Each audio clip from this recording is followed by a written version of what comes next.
Another thing that really stuck out to me about our conversation was you wanting to find a word to describe what you are, nationality, culturally.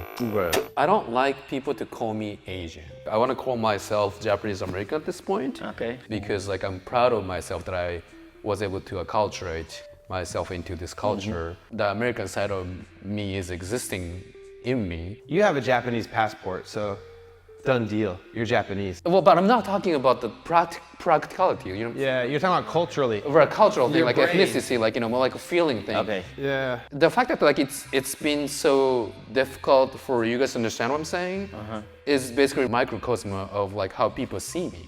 They just see me as Asian or like, you know. There is no word for what you want to be. The language doesn't exist yet. It starts now.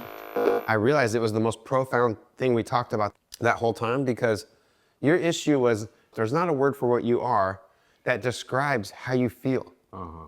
And so we went through all the words and trying this and that didn't work and this didn't work.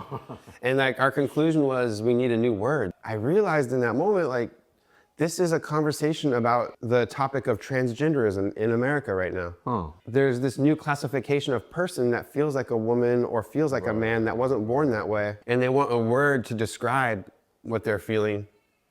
And it didn't exist. So they started coming up with words like cisgender, you know, to describe what we are. Heteronormative, I guess, is what it's called. Words like cisgender or LGBTQ, and then there's extra letters that go on to that. Those are all words that came out of a need to describe people who exist. Right. And that's what you were describing.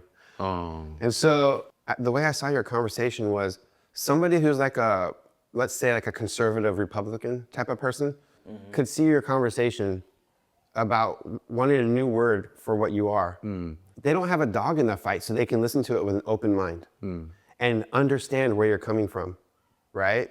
And then at the end of that, you can say, his argument is the same for transgender people. And I feel like they would be able to see that, you know? And then start to relate to And start to understand it. Yeah, and so I saw it as like a Trojan horse conversation for conservative type people to understand the situation that transgender people are in. And I was like, damn, it was profound, you know? Look at you, Tatsuya, man. What a